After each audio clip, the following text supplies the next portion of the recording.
you only think you liked that movie. Don't worry, we'll set you straight.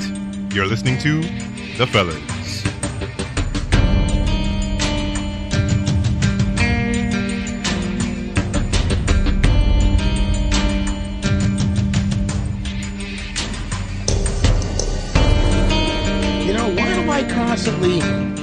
I don't know why I don't learn my lesson. I constantly walk out of these Christopher Nolan movies being like, man, that was way more convoluted than it needed to be. I could have explained that in a much more simpler way. And at the end of the day, this is why you fucking come for Christopher Nolan. Yeah, he kind of like avoided that. What's that other director's name? What's his Shyamalan? name? Yes, he kind of avoided the M. Night Shyamalan I'm going to make effect. a twist just because this is the only reason people come to see my movie. Yeah. But the twist is stupid and absolutely unnecessary. And even worse, it harms the movie. It actively hurts the movie. Yeah. Where Christopher Nolan, his whole, I call it mindfuckery. Cerebral. Cerebral? Nah, I call it mindfuckery. Oh, okay. Yeah, his mindfuckery is always applicable to what's going on. And you're like, man, you didn't have to do that. Yeah, I know. It didn't hurt the movie, which is what's most important. Yes. But still, you didn't have to do that. But you know what? At the end of the day, I feel a little bit smarter for having figured it out. So I'll let you get away with it. Feeling confused is normal. Yeah. That's absolutely, it's like, you take anal so many times that after a while, not only does it not hurt, you really kind of sort of like it. Hey, everybody, you're listening to The Fellas today. We've decided to keep our whole time traveling motif going. Last week, we reviewed Bill and Ted. Face the Music. Today, we reviewed Tenet. And I'm going to tell you right off, this is such a huge dynamic shift. My number one complaint with the Bill and Ted movie. Yes. The two daughters? No. My biggest complaint was the lack of sophistication. Oh, the lack of sophistication. Thank you. It was simple. It was very simple. I believe the exact words I used was it was campy. Yes. Which in and of itself is not a bad thing. No. As you age, you want a bit more. Well, yeah, you want the main course. Right, and Bill and Ted was so fucking simple that half of your brain went to sleep. Yes. And mind you, the other half enjoyed the movie, but still, a huge lack of sophistication. Tenet goes in a complete 180. Yes. This is too much. This is too much sophistication. Maybe I shouldn't say too much. It's way more sophistication than what was necessary. Yeah. Done tactfully. Yeah. Done tactfully, but way more sophistication than what you needed. So it's a complete 180. Not saying I didn't like it. So Tenet is Christopher Nolan's newest thing. And the first time I saw the trailer was probably November of last year. I mean, this movie felt a little dated almost. Yeah, that trailer was nothing but a mind fuck. That was like me being fucked in my brain, getting my brain jizzed on, and then the guy walks out the door before I have a chance to say, what the fuck was that? Yeah. And that's what that trailer, like, what the fuck did I just see? This movie release, I felt like we were transported back in time. Mm-hmm. And you'll agree with me. Remember when we were kids and you'd see a movie come out in theater and you can't wait? I mean, you couldn't go to the theater because you had no way of getting there. But you couldn't wait for it to come on video, and you had to wait a fucking year later to get it, to see it. Video? Yeah. Like, by the time you get it, you assume everybody's bored of it already. Yeah, so... And if you ask your friends, hey, you want to come over to my house and watch this movie on VHS? You just outed yourself because now they know you're too poor to go to the theater. Yeah, but this movie felt the same way. I felt like this movie came out a year ago. Yeah, it's because of COVID. Yeah, of course, but it's just in that long-waited... Yeah, it felt like this movie was way past when it should have came out. Not to say the CGI or anything. No. It just felt like, yo, this is late as shit. Yeah, because we know it's late as shit. This shit should have came out. Even looking at those trailers, I was looking at shit like, man, this shit ain't come out yet. I know. You know what else is really fucked up? In the theater, a lot of their movie posters, they haven't taken them down. Yeah, they haven't gotten any. I remember the thing with Ryan Reynolds in the MMO game. He's a video game character. Oh, yeah. I saw that poster in there. It was like, oh, shit, that movie's still coming out? Look at the poster, July 6th. Coming soon, July 6th. I was like, oh, my God. That shit ain't coming out. That shit not coming out. You know what? They dodged the bullet. Yeah. Because that movie was not going to make money. Yeah, no. I don't know why they thought it would. Mulan. They're trying to pimp people after paying for freaking Disney Plus. I pay for my Disney Plus, and now I'm going to give you an extra $30 fucking dollars? Yeah, man. $30? Well, you could have a house full of people watching. Man, fuck you! $30 fucking dollars? Man, Disney is just... These motherfuckers are panicking. Yeah, they are. They're panicking. losing so much money. They're panicking. My fucking barber told me that people who are going to the shop, because I just haven't cut my hair in his house. He's like, people are coming to him in droves to get their hair cut at his house because they're like, they go to their barbers are charging them like $30 fucking for a haircut. Oh, shit. Why? They got less people coming in. Yep. And they can't put as many people in anyway. So the few people that they get, they got to squeeze them motherfuckers for every dime they can because they're hurting. Yeah, they're hurting. You say, oh, they say we gotta take extra precautions now, spend money on gloves, spend money on disinfectant. Motherfucker, I can get a pack of 32 face masks for like $30. You charge me $30 for a fucking haircut? It's like, no.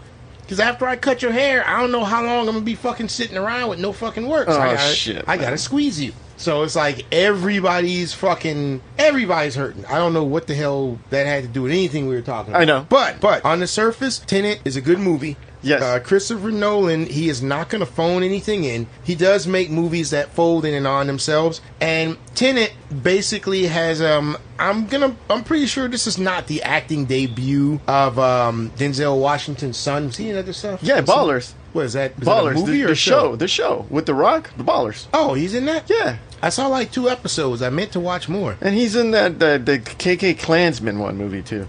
The Black Klansman? Yeah, the Black Klansman. Get the fuck out of here. I don't want to see that shit. But he sounds just like his dad. If you close your eyes, I'm like, is that Denzel? I heard that, yeah. His dad's acting chops rubbed off on him. Unlike Will Smith and his defective son. Oh, man. Denzel Washington, he did a good job teaching his son how to act. There's actually passion. You know what? In this. All of his mannerisms, how he buttons up his coat, walks in the room, has that aura of sophistication. Mm-hmm. Like, okay, take this guy seriously. I mean, that all rubbed off on him. Mm-hmm. All of that rubbed off on him. Maybe because he was hidden from the Hollywood scene for a long time until he was an adult. I don't know. Exactly. What can I say? The man gets it done. He plays as the protagonist, and it's funny, that's his name, because in the movie they never say what his name is, which I think is awesome. I didn't even notice that. Yeah. They never say what his name is because every person he's interacting with doesn't need to know his name, and you're not gonna get his name. Yeah. Even when he finds the one chick that he's supposed to be working with, who's supposed to be briefing him on what's going on, the science chick, she's like, yeah, don't tell me anything personal, don't tell me anything more than what I need to know. I'm not going to tell you anything more than what you need to know. It's like, damn, I'm supposed to be getting briefed. Yeah. And the first thing you tell me is you ain't telling me shit. It's supposed to be a fucking briefing. I know. But it's like, that's how secret their organization is. I was like, all right. So at no point does he give anyone either his name or at the very least his real name. He'll say, yeah, tell your husband my name is Clarice, or whatever. Clarice. You know, he doesn't give anyone his real name, which is awesome. At the beginning of the movie, I was like kind of confused the entire time. I'm like, everything just started like you're getting shot out of a fucking cannon, and you're just placed in a situation where like, damn, man. But that's good. That's actually good. The movie starts very high strung, and it starts high strung, but with questions. The only thing you learn at the beginning of the movie, this guy is a fucking professional. Yes. That mission went off fucking smooth. Even though it went tits up, it went off fucking smooth. And it tells you this guy's a professional. And you just didn't really see what was really going on until, after that scene, kind of vanished. Because he had that little backwards, what is it called, inversion vision when that bomb was going off. We'll explain that in a moment. So, but no, really... basically, we're going to go over the cast members. We're just going to give a quick rundown of the plot. The protagonist is a CIA operative, former military, and man, he is fucking good. Yeah. He is really fucking good. And something happens where his squad is like killed, and he's tortured, and the only thing they're torturing him for, they had to go get an asset who was an agent, and he was found out. So they're like, yeah, we're going to pull you out by any means necessary because the information he has is that important. And they were going to have him safely extracted by 7 a.m. So the guys are torturing him, and he's like, yeah, we're going to torture you. It's 2 hours till 7. So within 2 hours, we got to break you. And they tortured him for the whole time. and he never broke. And then he managed to take a cyanide capsule. But his main thing is he didn't jeopardize the mission. And they're like, you know what? That was so awesome. You've now passed the test. You're coming up to a super duper secret organization. And they're like, yeah, we need you to infiltrate this guy who's getting material that works on a backwards time spectrum. And I'll explain how that works later. But the stuff works in a backward time spectrum, and we basically need you to figure out what the fuck's going on and put a stop to it. Now, I will tell you right on the face of it, this is the best James Bond sequel I've ever seen. Yes. Because the whole time I was watching this, I was like, this should have been a James Bond movie. Yeah, it did feel like a James Bond movie. And the only reason you could probably say it's not a James Bond movie is because he was giving too much screen time to other people. Yes. It's not all about me. We're a team. Like, what could he have possibly done without that white dude? Yeah. Nothing. What could he have possibly done without those soldiers at the end? Nothing. But it's still, replacing with James Bond, it still would have been an awesome movie. See, here's the thing about the James Bond movies. As time went on, I would say ever since the Pierce Brosnan thing, they always wanted them to be rooted in seriousness and plausibility. I mean, think about the James Bond villains from back in the day. Think about their plots. Yeah. Their shit was out there. It was completely fanciful. Yeah. It was, I have a secret island built on top of a volcano, and I'm gonna unleash some magic that'll destroy the world.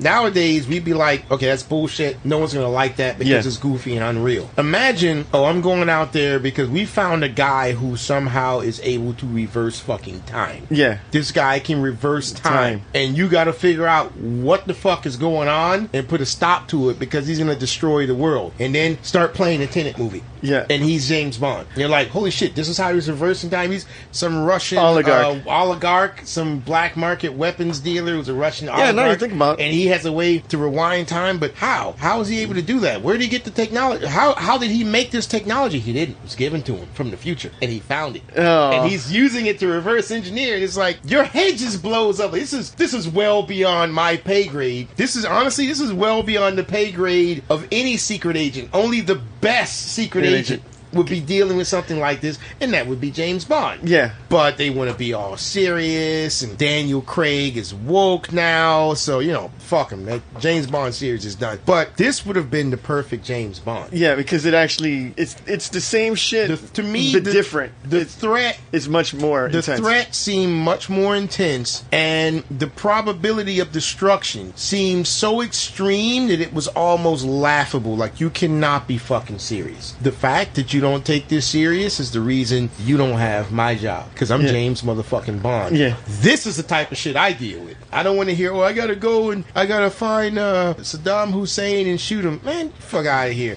King Kong ain't got nothing on me. I'm stopping some motherfucker from reversing time and blowing up the fucking planet. Get the fuck out of here. I was just waiting for him to start saying some of his dad's lines in the movie from other movies.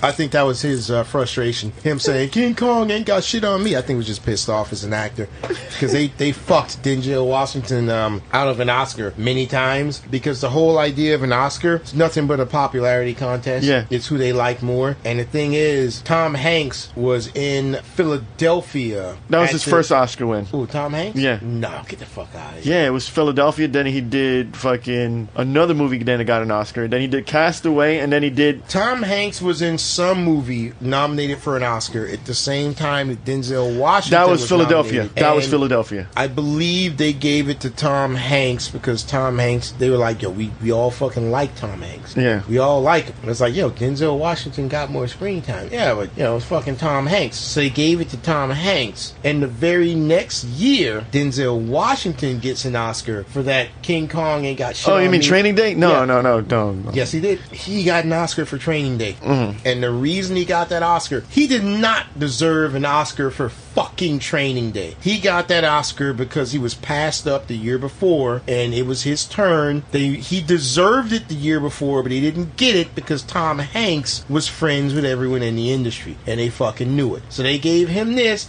as a sort of, we're sorry, here you go. He could have made a movie that was an hour and a half of him squatting down, spreading his ass cheeks with both hands, and shitting on the camera. He still would have got that fucking Oscar. He won like an Oscar 4 years straight almost, I think. Yeah. that was probably for the same fucking reason. Because they knew he got robbed, and their progressive sensibilities wanted them to, quote-unquote, make it right. I mean, at the end of the day, the Oscars is bullshit. Yeah. That's why I don't watch that fucking tripe. The Oscar is ass. It is asinine. It is bullshit.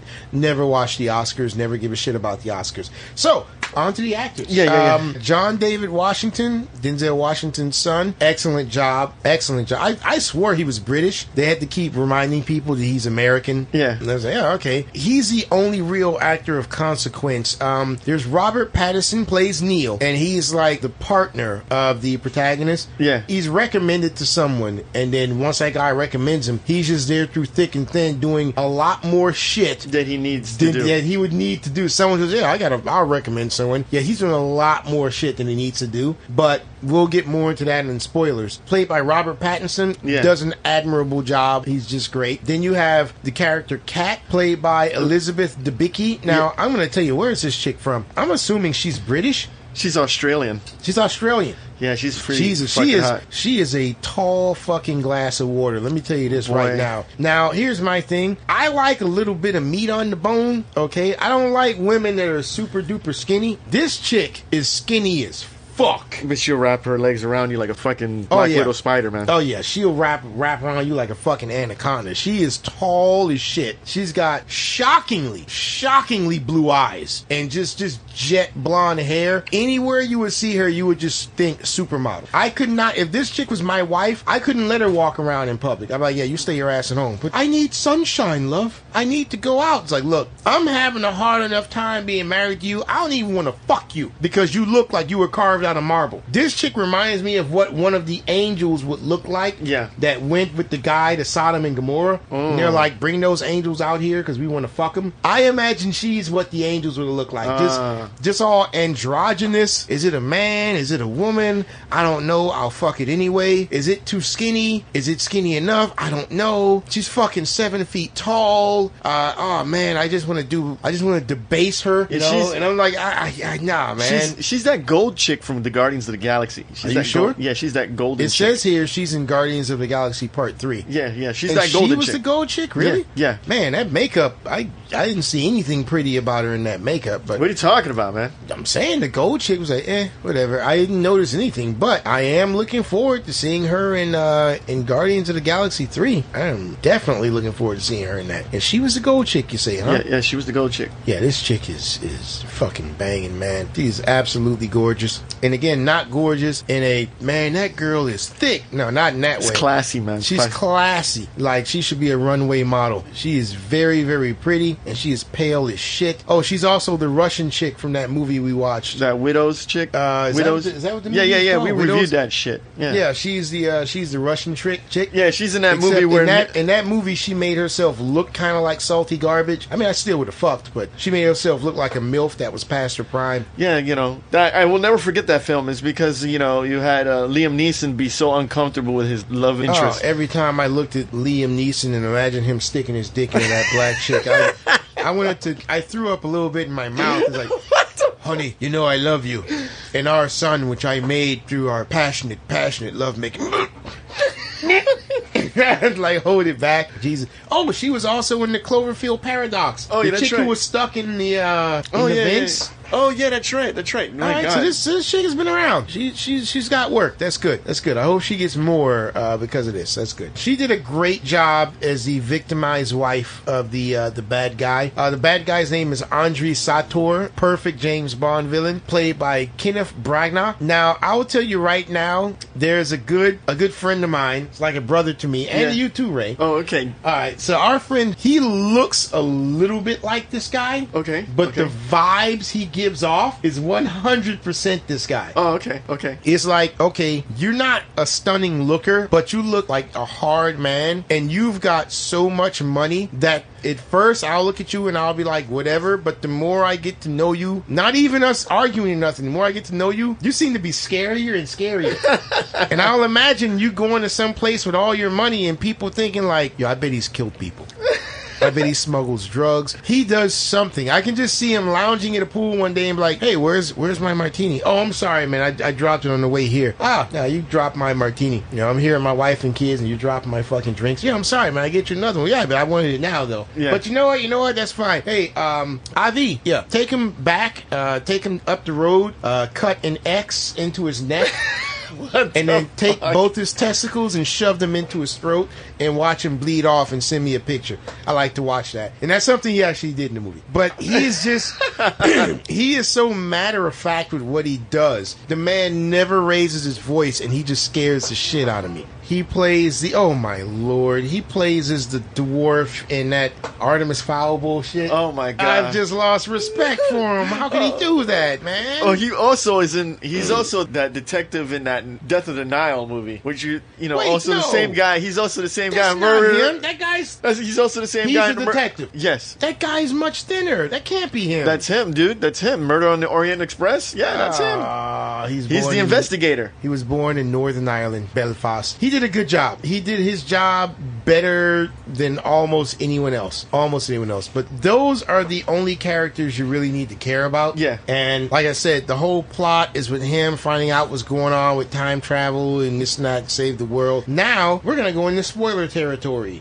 Zip all the way to the end if you want to avoid that. Yeah, zip all the way to the very end because we're giving you fair notice. Oh, yeah. Remember when I said this was convoluted? Yeah, it's very convoluted. I thought it was fucking confusing halfway through the movie. I'm like, but I thought it was confusing a quarter of the way through the movie. But here's the thing: 3/4 of the way through the movie, things finally clicked and they made sense. And it's like that on purpose. It's not, he's not doing a good job of explaining stuff. No, you don't know yet because he doesn't know. No. Once he figures out what's going on, he shares it with you, and now all that weird shit that you saw before starts to make sense. What you thought didn't make sense just because you weren't paying enough attention. No, it didn't make sense because you couldn't understand what the fuck was going on because the picture wasn't fully unfolded yet. Yes. That's the whole thing. The picture was not unfolded. Yeah. I mean, my main thing was, I understand that this arms dealer, he's not stupid. He's an intelligent man. But the fact that this fucker was constantly 10 steps ahead of the protagonist, I was like, get the fuck out of here. Like when they went to destroy the painting. Yes. To set this guy's wife free. He's like, yeah, I still got this painting, right? I had this intuition that I should pull the painting out. And I always follow my intuition. Then when they go to steal the other shit while it's in transit to him, they steal the other shit. And then out of nowhere, here he is in the car. Give me my shit back. It's like, how the fuck does he always know? It doesn't make any sense. And then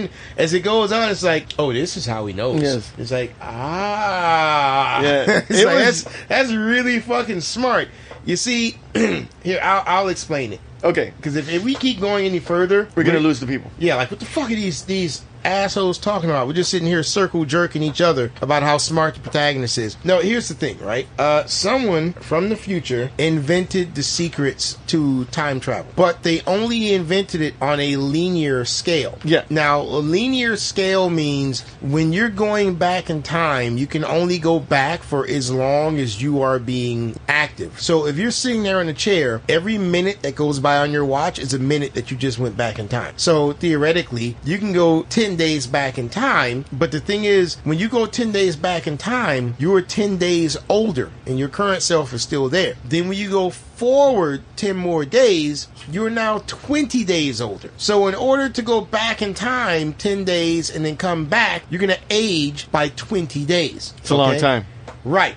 The same concept was in a movie called Primer. Yeah. Look it up. It's a good movie. Convoluting as fuck. But this person did figure out a way to make an actual time machine. And it was at that point that the scientists got a sense of conscience like, oh, awesome. I made a time machine. Oh, fuck. Wait. Someone could go back in time and really fuck shit up. So, no, I can't. No, I can't do this. So that person took the components to make the final time machine, which is really just a device that would destroy the world. They split the components up, put them in the places that she felt would be hardest to find. Yeah. Okay. Well, she sent them back in time to those places, and those places were bomb shelters in the Soviet Union. Yeah. Sent them way, way back in time to bomb shelters in the Soviet Union, nuclear facilities, that sort of thing. And then she killed herself. Bullet to the head. Bah! So no one could get the information. No problem. Well, this guy, the Russian guy, was removing waste material in his hidden Russian city, and then he found a piece of this woman's time machine and also instructions on how to build his own time machine. The lesser one, not the main one. So he built it, and he just got fucking rich. Yeah. How did he get rich? By, I'm gonna wait here. Oh, hey, look, this guy ends up needing to buy all of this item,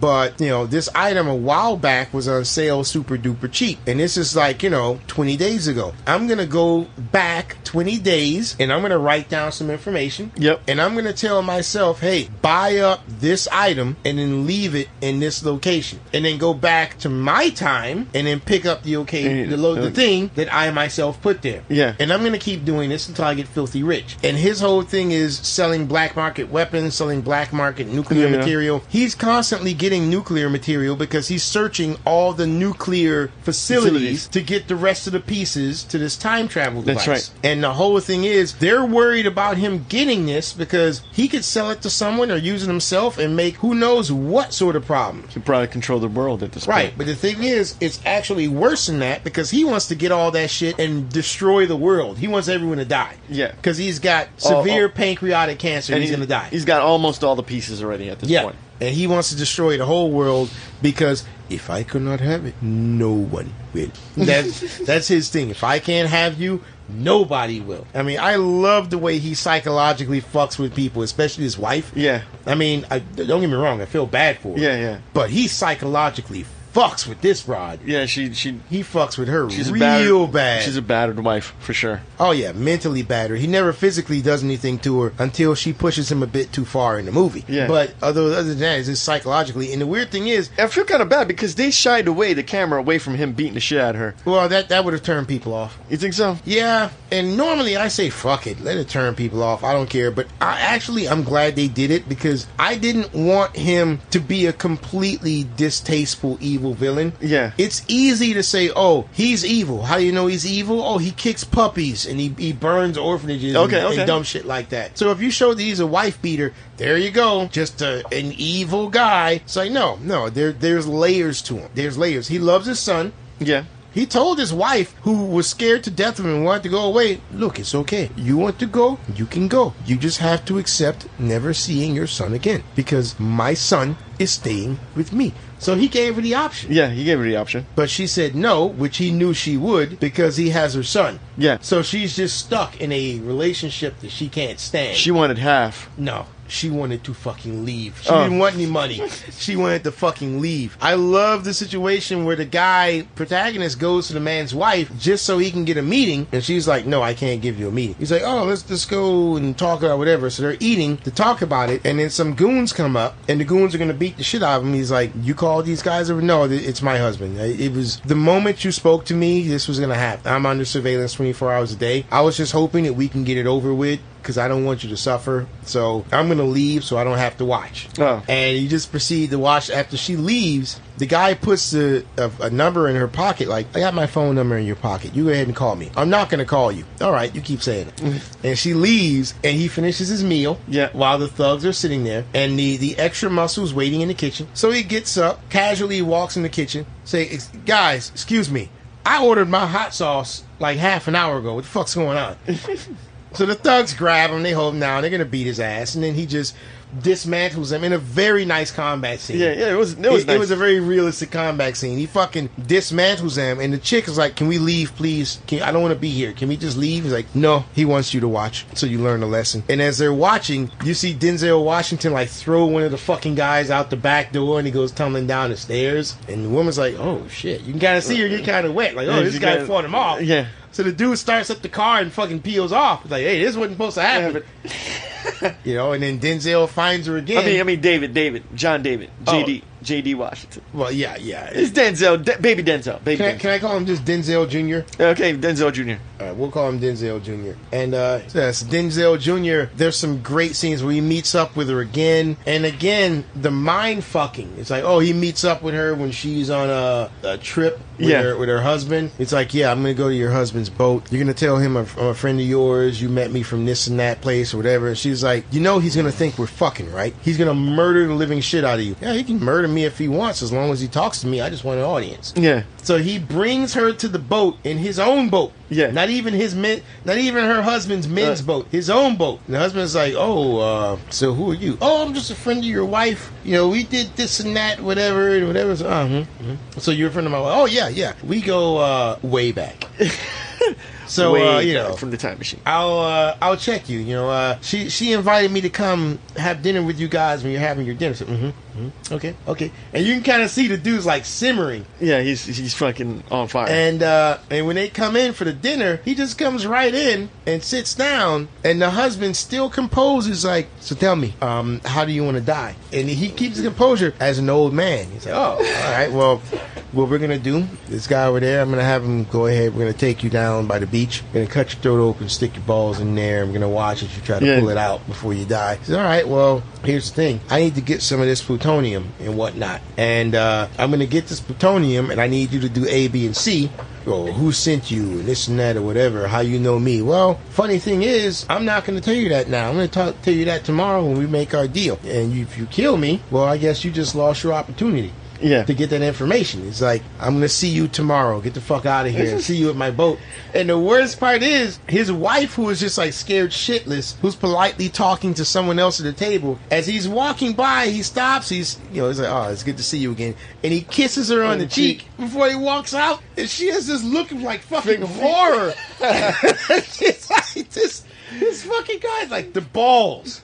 The unmitigated balls, and it's all just a psychological fuck you. Yeah. The husband is going fuck you to him, so I'm gonna fucking psych you out and show you my dick. Yeah, I'm gonna have these guys fucking cut you open. I'm gonna fucking like, and I'm gonna fucking jack off, and then you fuck with him. You ain't gonna do shit. I know you ain't gonna do shit. And to remind you that I ain't gonna do shit, I'm gonna kiss your woman in front of every fucking body here. Are they gonna say shit? No, but you know they're gonna be talking behind your back, like, yo, man, this dude kissed this guy's fucking wife. I heard this guy broke somebody's legs for less. This dude walk in here, sit at his table, talk to him, get up, and then tongue fuck his wife. Fucking what horrible. The fuck, man? This guy got no it's class. Like, you're gonna lose all your status.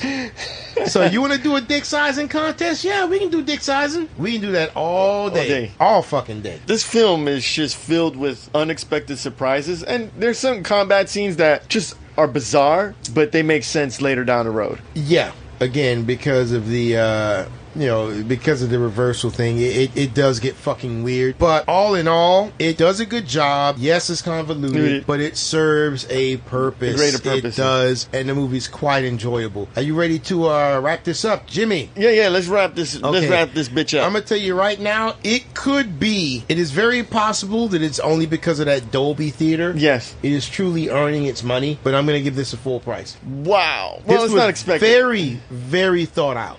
Because I can't look back and say that was it convoluted? Yes, but at no point can I say it was convoluted for no reason. Yeah, no, it had a purpose. Yeah, it could it have been done simpler? Yes. Yes. It could have been done simpler. Much simpler. But the fact that it was convoluted wasn't just thrown out. Everything that seemed unnecessary, they made sure there was a piece to stick it into, which makes me like, yeah, this is why that happened. The one thing different about this ending and the ending from Inception is that you actually kind of get an ending from this movie. Oh, yeah. Yeah, it actually comes to an end where Inception, I won't say ends in a cliffhanger, but it doesn't end in a conclusion. Yes. Which, that didn't upset me, because that just seemed gimmicky as shit. And I was just like, yeah, he's in the real world. Yeah. Well, I never know if I'm in the real world unless I spin this thing. Yeah, you're in the real world. All this happened in the real world. Trust me. You're fine. I'm going to give this a full price. No, you just riding my fucking No. coattails, I truly enjoyed this film.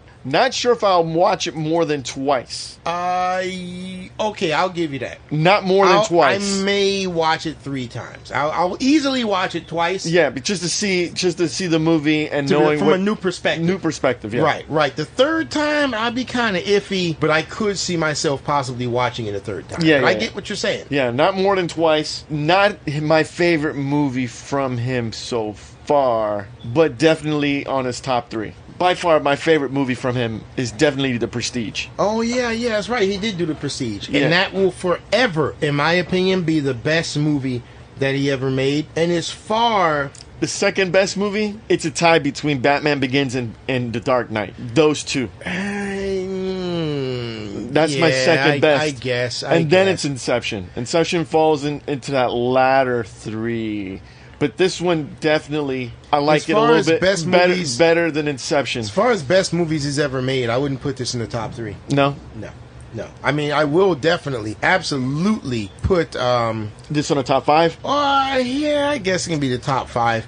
But what was that one movie you mentioned? Fuck. The Prestige? The Prestige. I have a list of movies which dictates my morality on life. How I live life. The Prestige is one of those movies that dictates how I live life. Yeah. Right underneath another movie, one of the most important movies I've ever watched, called Gattaca. Oh, Gattaca. Oh, Gattaca's great. And with both Gattaca and The Prestige, it brings up the same question. How far are you willing to go? Yeah. How badly do you want it? And The Prestige told me, oh, how badly do I want it? I will kill myself over and over again. I will make a copy of myself and then toss myself in the water and let me drown. Why? Because the actor, what's his name, the old dude, Alfred, because Alfred said, what does it feel like to drown? It feels like going home.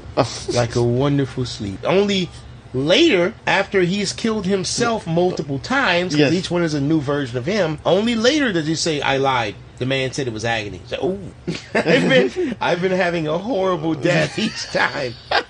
Should I stop? Nope. I'm going to keep right on going, because how bad do you want it? Yep. Yeah, so definitely a full price. All right, so this gets a full price. That's good. Definitely full price. I don't want to ruin the whole film. No. I'm not going to ruin the whole thing. There's a lot of really, to digest. Really good stuff but the thing is, people might go out of this film not knowing what the whole film is about and still be confused, because I had to tell you what it was. Yeah. You mean the thing with his partner and all that? Yes.